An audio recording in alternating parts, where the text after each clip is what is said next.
தென்னாருடைய சிவன் வேற எங்க நிற்பான்?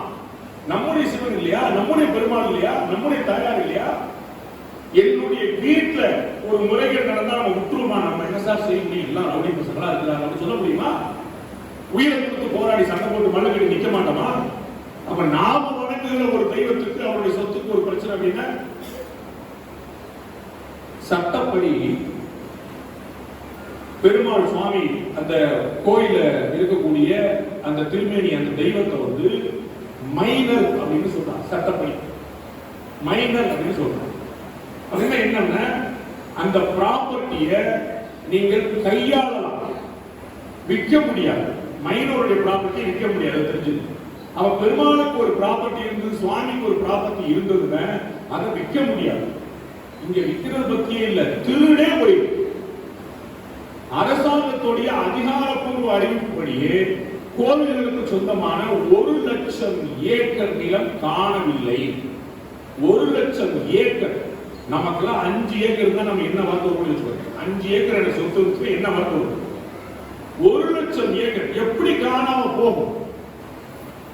அப்ப அந்த கோயிலில் இருந்த அதிகாரிகள் கேட்கவில்லை, அர்ச்சகர்கள் கேட்கவில்லை, அன்றாடம் போய் வர வேண்டிய நாமும் கேட்கவில்லை. அப்ப எப்படி நடக்கும்? அப்ப என்ன சொல்லி தரணும் குடும்பத்துல? நம்முடைய விழுமியங்களை, நம்முடைய பழக்கங்களை அன்றாடம் செய்ய வேண்டிய விஷயம் ஒருத்தருக்கு ஒருத்தர் ஊக்குவிக்க போகும். இன்னைக்கு யோசிச்சு பாருங்க. நான் சுவாமிமலை போயிருந்தேன், கும்போணம் பக்கத்துல, உங்களுக்கு தெரியும். அங்க பகல்ல 12 மணி வெயில ஏப்ரல் 14ஆம் தேதி இதே மாசம் சித்திரை தமிழ் புத்தாண்டு அன்னைக்கு வந்து ஒரு 1000 பேர் முளைப்பாறை கட்டி நிற்கிறாங்க. 1000 பேர் வெயில்ல கால செருப்பு இல்லாம தலையில முளைப்பாரி வெயிட்ட சுமந்து நிற்கிறாங்க. 1000 பேர். அதுல எவ்வளவு பிராமணர்கள் இருப்பார்கள் எனக்கு தெரியும். என்னுடைய தம்பி கிட்ட நான் சொன்னேன், முளைப்பாரி இருக்கிற வழக்கம் நம்ம இல்லை, நம்மளால செய்ய மாட்டோம். இவர்கள் தான் இந்து மதத்தை காப்பாற்றுகிறார்கள் சொன்னேன். இவர்கள் தான் இந்து மதத்தை காப்பாற்றுகிறார்கள் சொன்னேன். அப்ப 1000 பெண்கள் வெயில நிக்க தயாராக. நீங்க வெயில நிக்க வேண்டாம், கோயில நிக்கலாமா? கோயிலுக்குள்ள நிக்கலாமா? அப்ப நம்ம போக வேண்டாமா?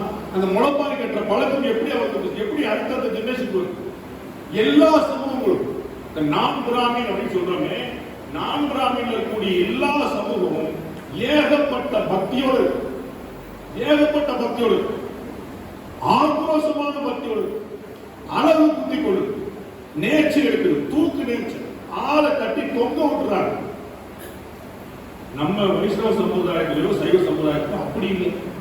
கோயிலுக்கு விபூதி பூசுறது, இதுக்கு முடியுதான் யோசிக்கும். இது கூட முடியாத எதுக்கு முடியும், என்ன செய்ய? அப்ப என்ன அடுத்த ஜெனரேஷன் கொண்டு போய் யோசிக்கும்? காசு சுயநலத்தை வளர்க்கும். காசு சுயநலத்தை, அதான் நான் முன்னாடி சொல்றேன். நிறைய காசு சம்பாதிச்சா, அளவுக்கு மீறி காசு சம்பாதிச்சா, தேவைக்கு மீறி காசு சம்பாதிச்சா, அது சுயநலத்தை வளர்க்கும். உங்க மேலேயே வந்து இடிக்கும். பக்தி பொது நலத்தை வளர்க்கும்.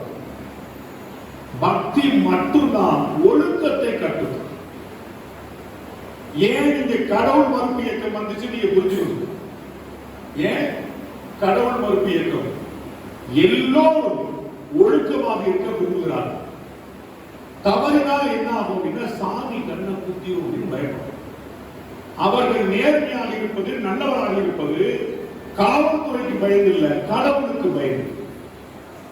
அப்ப அந்த கடவுளுக்கு பயந்து நல்லவனா இருக்கிறானே, அப்ப கடவுளையே காலம் பண்றவங்க யாருக்கும் கூச்சம் இருக்காது. இப்போது அரசியல்வாதிகள் என்ன செய்கிறார்கள்? உங்களுக்கு காசு கொடுத்துடுறாங்க. கொடுத்துறாங்களா? எதுக்கு? நல்ல மனுஷன், எவ்வளவு அடிச்சாரு, நமக்கு பகுத்துக்கு சாப்பிட்டு அப்படியே நினைக்கிறோம் இல்ல, வாங்கி வச்சு சந்தோஷம். அவர்கள் எதுக்கு கொடுக்கிறார்கள் தெரியுமா? இன்னைக்கு 1000 ரூபாய் வாங்கிக்கிறோம், நாளைக்கு நான் காசு அடிப்பேன், நாட்டு மேல பண்ண போட்டு இங்க கேட்கக்கூடாது. அன்னைக்கு என்ன சார் லஞ்சம் வாங்குறீங்க? ஓட்டு போறதுக்கு நீங்க என்ன வாங்குறீங்க? அவர்கள் ஊழல்வாதிகளாக இருந்தது போக நம்மையும் ஊழல்வாதிகளாக மாற்றிவிட்டார்கள். கிரைம்ல பார்ட்னர் ஆகிடுச்சு.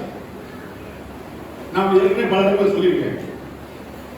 கம்பம் பக்கத்தில் பை எலெக்ஷன் நடந்த போது டவுனுக்கு 500 ரூபாய், கிராமத்துக்கு 300 ரூபாய் ஒரு கட்சியில் கொடுத்துருக்காங்க. கொடுத்துட்டே போறாங்க. ஒரு எம்எல்ஏ, இன்னைக்கு ஒரு எம்எல்ஏ இருக்காரு, அவர் கொடுத்துட்டே போறாரு. கிராமத்துல சட்டையை பிடிச்சிட்டாரு. ஏண்டா கிராமத்துக்காரன் அவனுக்கு கேவலமா தெரியுதா? டவுன்காரனுக்கு 500 ரூபாய் கொடுப்ப, எங்களுக்கு 300 ரூபாய் கொடுப்பியா? சட்டையை பிடிச்சி காசு கேட்க போயிட்டேன். அப்புறம் போன் பண்ணி, என்ன தலைவரே நம்மளால இப்படி மாட்டாங்க, சட்டையை பிடிச்சி காசு கேட்க, நீங்க தானே தலைவரை பழக்கிறீங்க, நீங்க தானே கொடுத்து பழக்கிறீங்க, நம்மளால 10,000 வருது. இப்ப என்னாச்சு? முன்னாடி அடுத்த ஒரு நேரம் வந்துச்சு. இது ஒட்டுமொத்த தமிழ் சமூகத்துக்கு என்ன? கை நீட்டி காசு வாங்கி அவனுக்கு தப்பா ஓட்டு கொடுத்து அவன் பாவம் வந்து கேட்டேன். இப்ப அது கிடையாது, எல்லாத்தையும் காசு வாங்க அள்ளி போடு. எங்க ஆத்துல 8 ஓட்டுக்காகும். நான் அமெரிக்காவுக்கு பையனை வர சொல்லியிருக்கேன். அவன் வந்து ஏப்ரல் 24 ஓட்டு கொடுப்போம், அவனுக்கு சேர்த்து பில்ல போட்டிருக்கோம் அப்படின்னு 8 ஓட்டு சேர்த்து காட்டு எல்லாத்தையும் வாங்கிட்டு நமக்கு பிடிச்ச மாதிரி ஓட்டு போடு. கூச்சமே இல்லை. ஏன் நம்மளுக்கு அரசியல் மட்டும் கூச்சிருக்கா? கேட்க முடியாது. நாயன் படத்தை சொல்ல மாதிரி அவனை நிறுத்த சொல்லு, நான் நிறுத்த, அவனை திருந்த சொல்லு, நான் திருந்த. இந்த அச்சம் எப்படி போயிடுச்சு பாருங்க.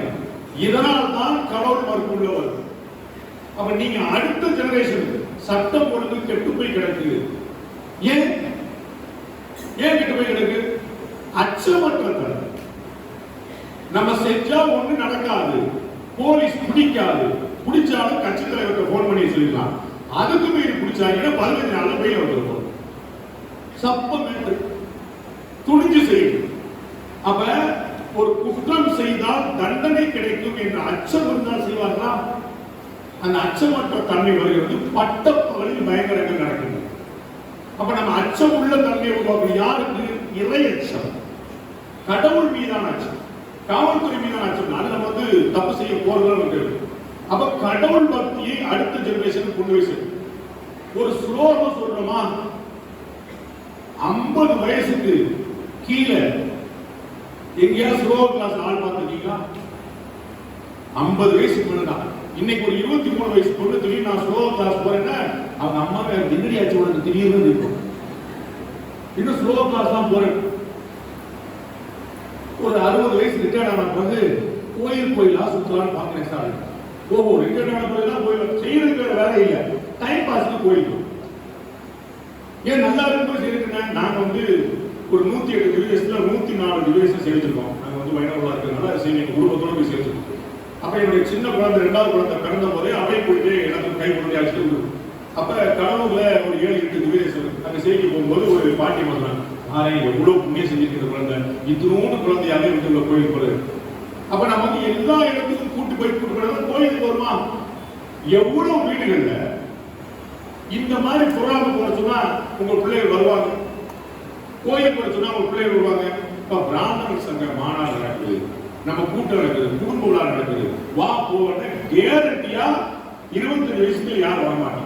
அப்பதான் படிப்பு இருக்குமா, அப்பதான் செமினார் இருக்குமா, அப்பதான் செமஸ்டர் இருக்குமா, புஸ்தகத்தை தொடுக்க மாட்டோம். நம்ம சொன்ன உடனே எவ்வளவு படிக்க வேண்டியது தெரியுமா? நம்மளும் உடனே சரி. நம்ம என்ன அடுத்த முக்கியமான பிரச்சனை என்ன? நீங்க பண்ணது பூரா பெரும் தப்பு. ஒரே ஒரு பிள்ளை, இங்க 3 பிள்ளை பெற்றவங்க கை கொடுத்து பார்ப்போம். I got 3 children. பாருங்க, மொத்தம் 4 பேர் தான். இந்தியாவுடைய பாப்புலேஷன் ரேஷியோ குறைந்து கொண்டே வருகிறது. தமிழ்நாட்டுடைய பாப்புலேஷன் ரேஷியோ டேஞ்சரஸா குறைஞ்சிட்டு வருது. 2 பேர் கல்யாணம் பண்ணிக்கிறாங்க. அவர்களுக்கு 2 குழந்தை கூட கிடையாது, 1 குழந்தை. அது வந்து இன்னொருத்தர் 3 குழந்தை பெற்றுப்பாரு, 4 குழந்தை பெற்றுப்பாரு. ஆவரேஜ் எப்படி போறான்? 1.3, 1.5 குழந்தை அப்படின்னா 1.5 குழந்தை பெற்றுறாரு. அப்ப என்ன கணக்காகும்? நல்லா புரிஞ்சுக்கிங்க. அதிக ஓட்டு அதிக நோட்டு. ஆமாவா? அதிக ஓட்டு நீங்க வந்து ஒட்டுமொத்தமா ஒரு 3 லட்சம் பேர் இருக்கிறோம், 4 லட்சம் பேர் இருக்கிறோம் அப்படின்னா அதுக்கு மரியாதை கம்மி. ஒசூர்ல மட்டுமே 4 லட்சம் பேர் இருக்கிறோம் அப்படின்னு சொன்னா இங்க கேண்டிடேட் யார் போவாங்க? தமிழ்நாட்டில் யாராவது கட்சியில் போடுறாங்களா? போடல. ஏன் போடல? கோச்சிக்க மாட்டார். நம்மளால அவங்க மாமா சும்மா உங்களுக்கு தெரியாதா, உங்களுக்கு எல்லாம் நான் தான் பண்ணிப்பேன், சும்மா சொல்லாது எல்லாருக்கும். ஆமா ஆமா, நான் சீட்டு கேட்டு வரல, ரங்கராஜ் பாண்டி சீட்டு கட்டி விடுறான் போல, நான் சீட்டு கேட்டு வரல. அந்த முக்கியத்துவம் ஏன் கொடுக்கணும்னு தோணல? உங்கள்கிட்ட குறைவான மக்கள் தொகை இருக்குது.